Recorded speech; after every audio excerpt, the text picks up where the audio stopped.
Salut YouTube, c'est Superfan, bienvenue sur ma chaîne superfan.fr. L'événement du jour, évidemment, c'est le lancement de Disney Plus en France, enfin, ce mardi 7 avril, plus précisément à 1h du matin. Tu peux d'ores et déjà, dès à présent, t'abonner à Disney Plus. Alors en fait, avant de t'abonner, tu vas pouvoir tester le service pendant 7 jours gratuitement, et dans le début de cette vidéo, je vais te montrer justement comment t'abonner et même te désabonner gratuitement, sans aucun frais, sans dépenser un seul euro, puisque l'essai gratuit est sans engagement et sans aucune obligation d'achat.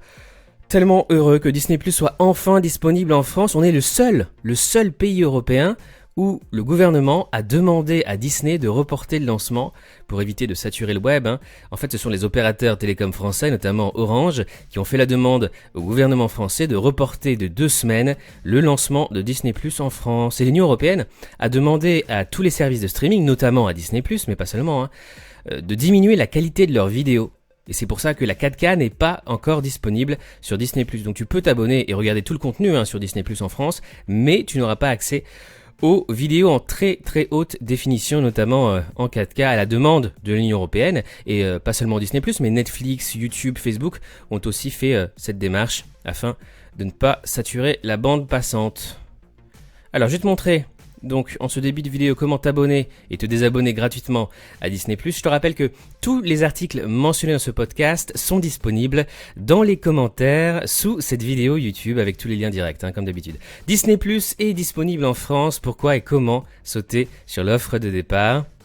Je te conseille vraiment de tester le service puisque c'est totalement gratuit, sans engagement. Voici donc la page disneyplus.com en toutes lettres, disneyplus.com. Tu vas être automatiquement géolocalisé et donc redirigé vers la page en français. 5 mondes, une destination. Alors les 5 mondes, c'est Disney, mais aussi Pixar, Marvel, Star Wars et National Geographic. Pour moi, c'est véritablement aujourd'hui la meilleure offre en France pour les familles et pour les enfants. Et d'ailleurs, avec ce test de 7 jours gratuits, puis ensuite avec l'abonnement, tu vas pouvoir bénéficier de l'offre sur 4 écrans différents. Donc tu vas pouvoir regarder sur ta télévision, sur ton ordinateur, sur ta tablette, sur ton smartphone, et tes enfants aussi pourront regarder simultanément Disney+, puisque le service est disponible donc sur 4 écrans en même temps. Pour t'abonner, il te suffit donc de cliquer sur ce bouton bleu, 7 jours gratuits. Ensuite, tu vas renseigner, tu vois ici, ton email. Tu peux cocher la case ou pas, ça dépend si tu veux recevoir des news de Disney+, et puis après tu vas cliquer sur continuer. Alors je vais te montrer la procédure pour utiliser Disney+. Soit tu utilises donc la version desktop, celle que je viens de te montrer sur disneyplus.com, ou alors tu peux télécharger l'application disponible sur les 2 principaux App Store en France, le Google Play Store si tu as Android, ou alors l'App Store sur iOS. Tu dois donc cliquer sur 7 jours gratuits, ensuite tu rentres ton email, tu vas accepter les conditions générales d'utilisation, tu vas créer un mot de passe, et ensuite tu es obligé d'entrer tes coordonnées bancaires, ou alors tu cliques sur le lien PayPal. Malheureusement, comme le précise ce formidable article de Numérama, il vous faudra en effet donner vos informations bancaires, malgré le fait qu'une semaine d'essai gratuite soit offerte. Donc même si tu veux essayer gratuitement le service, tu dois renseigner tes coordonnées bancaires. Mais si tu veux te désabonner avant la fin des 7 jours, tu peux et rien ne sera prélevé sur ton compte, je te l'assure. Alors comment mettre fin à l'abonnement Disney+? Tu vas aller dans Profil, tu vas sélectionner Compte, ensuite tu vas cliquer sur Détails de facturation et ensuite tu vas cliquer sur Résilier l'abonnement.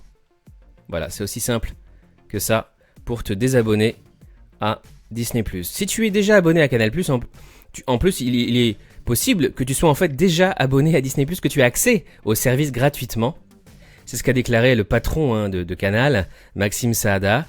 La majorité des abonnés Canal devraient bénéficier de l'ajout de Disney+, depuis le 7 avril, minuit. Notamment si tu as le pack Offre Famille Plus, 1 an gratuit, offre Ciné-Série gratuit sans limite de temps, et l'offre Intégrale Plus avec Disney+, gratuit sans limite de temps également.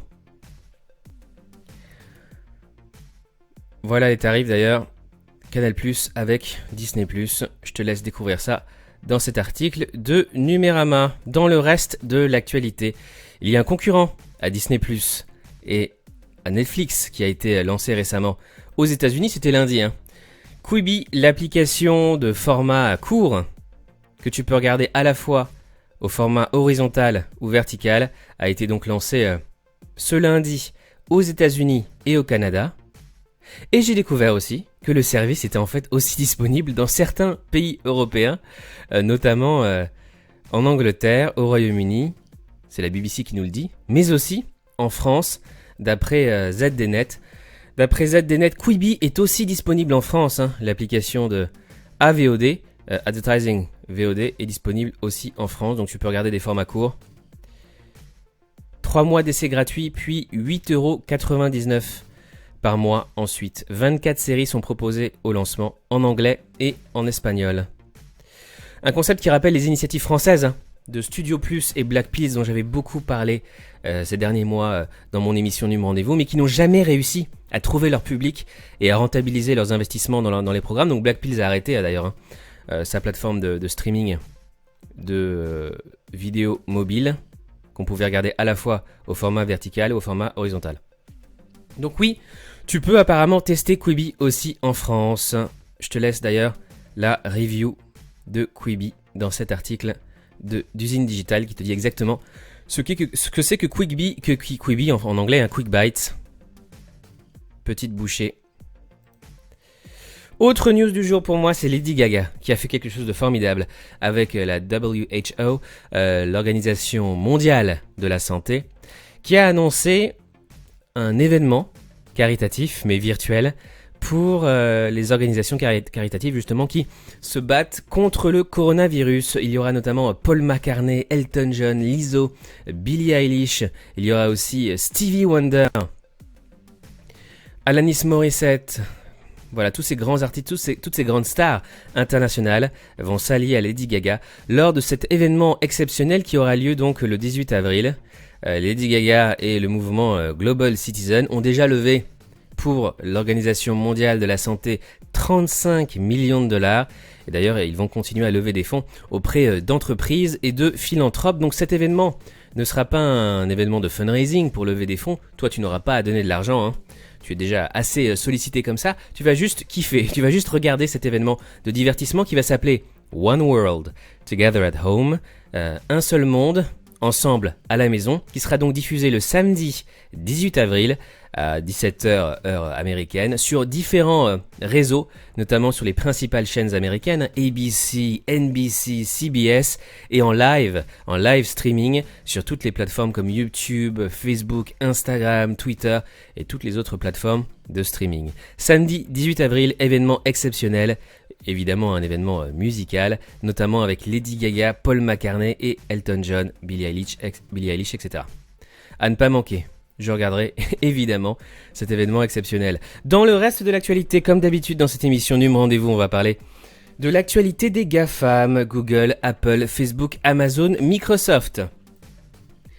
Facebook va publier des données pour aider à prévoir la diffusion du coronavirus. En fait, Facebook va demander à ses utilisateurs américains de remplir une enquête sur le Covid-19 pour aider à traquer, à contrôler la diffusion du coronavirus aux États-Unis. C'est un partenariat entre Facebook et l'université très prestigieuse de Carnegie Mellon, en particulier très réputée en sciences et technologies, qui vont ensemble donc lancer cette enquête, cette étude pour traquer le Covid-19 aux États-Unis. C'est une étude basée sur le volontariat, et les volontaires vont en fait décrire leurs symptômes du coronavirus. Apple va produire 1 million de protections faciales par semaine pour le personnel soignant. Encore une nouvelle initiative d'Apple qui contribue à protéger le personnel soignant. Apple va fournir plus d'1 million de visières par semaine pour les soignants. Apple poursuit son effort pour fournir des équipements de protection aux soignants. Tim Cook a annoncé que la firme produit désormais des visières et que celle-ci sera en mesure d'en fournir plus d'1 million par semaine. Apple a également été en mesure d'acheter 20 millions de masques via sa propre chaîne d'approvisionnement. Tesla aussi. Le respirateur de Tesla est conçu avec les composants des modèles 3. Tesla continue d'avancer dans ses recherches afin de concevoir un respirateur et lancer la production avec des composants donc de ces voitures autonome. Microsoft Edge passe devant Firefox et devient le deuxième navigateur web. La popularité de Firefox diminue encore, alors que Microsoft Edge devient le deuxième navigateur web le plus populaire, juste après Google Chrome. Incroyable. Microsoft Edge, donc, deuxième dans le monde. Coronavirus, Amazon va différer son événement Prime Day. Les journées de promotion réservées aux membres du programme Amazon Prime seraient décalées au moins d'un mois. Airbnb lève $1 milliard pour aider l'entreprise pendant cette crise du coronavirus, parce que Airbnb fait partie des entreprises les plus touchées par la crise du coronavirus, touchées financièrement. Et apparemment, selon les analystes, cette levée de fonds d'$1 milliard pourrait ne pas suffire, puisque Airbnb pourrait manquer de cash, manquer d'argent d'ici 1 an, et Airbnb devra donc refaire une levée de fonds malgré cet investissement nouveau de d'$1 milliard. Covid-19 avec WorkHub. Uber veut aider les chauffeurs à trouver un autre emploi. Uber veut mettre en relation les chauffeurs de sa plateforme avec des entreprises qui embauchent. Face à la forte baisse de la demande sur sa plateforme de VTC, l'entreprise américaine déploie WorkHub aux États-Unis afin de connecter les chauffeurs avec d'autres opportunités d'emploi. Autre news tech du jour. Zoom, le service de vidéoconférence, de nouveau épinglé pour la qualité médiocre de son chiffrement, contrairement à ce qui est affirmé sur le web. Sur le site de ce service de vidéoconférence, les flux audio et vidéo ne sont pas chiffrés en AES 256 bits, mais en AES 128 bits, et selon un mode particulièrement faible et peu recommandable. Pire, les clés de chiffrement étaient parfois stockées en Chine. Selon tous les experts de sécurité, c'est terrible ce que fait Zoom, et apparemment c'est pas du tout chiffré, pas du tout sécurisé. Zoom d'ailleurs est désormais banni d'école aux États-Unis. Depuis le début du confinement, Zoom fait face à un véritable succès, mais cumule aussi les ombres au tableau. Donc pas seulement SpaceX et la NASA ont interdit Zoom, mais aussi plusieurs écoles aux États-Unis. L'intelligence artificielle n'arrive pas à prédire le succès futur d'un enfant, malgré toutes les données du monde qu'on lui donne. C'est une équipe de la prestigieuse université de Princeton aux États-Unis qui a fait une expérience massive avec plus de 160 équipes de recherche, et apparemment l'IA n'arrive pas à prédire le succès futur, l'avenir d'un enfant pour l'instant, malgré de nombreuses données analysées. News France maintenant, l'attestation de déploiement dérogatoire est désormais disponible et légale, autorisée sur smartphone. Je vais te mettre d'ailleurs le lien en commentaire sous cette vidéo. Alors beaucoup de gens se préoccupent de la confidentialité et de l'usage de vos données. Alors sachez que vos données, quand vous remplissez le formulaire, ne sont pas utilisées par le gouvernement. L'autorisation en fait n'est pas enregistrée par le site du ministère de l'Intérieur. Et pareil pour les scans de flashcode, lorsque les policiers vont faire un contrôle et vont scanner le QR code, les informations ne vont pas être enregistrées par le scanner de la police. En fait, le QR code va juste te donner les mêmes informations qu'une attestation papier. On va pouvoir vérifier juste le timecode, l'heure à laquelle le QR code a été délivré. Mais ce n'est pas du tout un moyen de t'espionner et de traquer tous tes déplacements, de suivre tous tes déplacements. Ne t'inquiète pas, tu peux utiliser cette application en version numérique selon le gouvernement français. Là, je te dis les informations du gouvernement. L'État français lance 2 chatbots sur WhatsApp et Messenger dans le cadre de la lutte contre le coronavirus. Covid-19, le gouvernement lance des chatbots sur Facebook et WhatsApp. Selon une annonce de Facebook, le gouvernement lance des chatbots sur le réseau social ainsi que sur sa messagerie instantanée WhatsApp. Cette fonctionnalité, déjà disponible dans plusieurs autres pays, permettra pour le gouvernement de diffuser plus largement les recommandations sanitaires liées au Covid-19. Les hôpitaux de Paris se dotent d'imprimantes 3D en grande quantité pour lutter contre le Covid-19. J'ai fait une émission spéciale Sur cette information, il y a quelques jours, les hôpitaux de Paris, la PHP investissent 2 millions d'euros dans l'impression 3D. L'impression 3D est peut-être la clé pour résoudre la pénurie de matériel médical en cette période de crise sanitaire. La PHP a donc acheté 60 imprimantes 3D qui ont été installées à l'hôpital Cochin. Voilà les photos, elles ont été livrées le 1er avril. Et voici ce qu'elles fabriquent, par exemple des visières, poignées, masques, pousse-seringues, intubation, bouclier nasal, respirateur, masque, pouce-bouton, masque de ventilation, lunettes de protection, etc. C'est une initiative extraordinaire que j'ai déjà saluée à plusieurs reprises dans mes émissions. Et je continuerai à le faire. Les hôpitaux de Paris analysent les mouvements de population via les données des smartphones. Ce sont des données anonymisées qui ont été partagées à la PHP par SFR. Vinted enfin reprend ses activités en France à partir du 9 avril. La possibilité d'achat, de vente et d'envoi sera réactivée sur la plateforme en ligne de vêtements et chaussures d'occasion.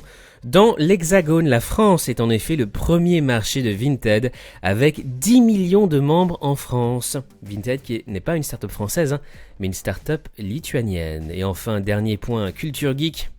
Ce soir, tu vas pouvoir regarder The Mandalorian sur C8 gratuitement. C'est évidemment un partenariat entre le groupe Canal+ et le groupe Disney. Ce sera donc sur C8 à 21h15. Sera diffusé donc l'épisode 1, chapitre 1 de la saison 1 de The Mandalorian. Seulement le premier épisode devrait être diffusé. Alors je vais regarder la note qu'a donné Télé Loisirs à cet épisode. Très bon, 4 cœurs, 4 étoiles. Je suis assez d'accord. J'ai beaucoup aimé cette série The Mandalorian. Une série extrêmement belle en termes de réalisation et d'effets spéciaux, très fidèle à l'univers de Star Wars et respectueuse de l'univers de George Lucas. Petit bémol, les épisodes sont extrêmement courts, moins de 45 minutes, et la série aussi est très courte, très peu d'épisodes.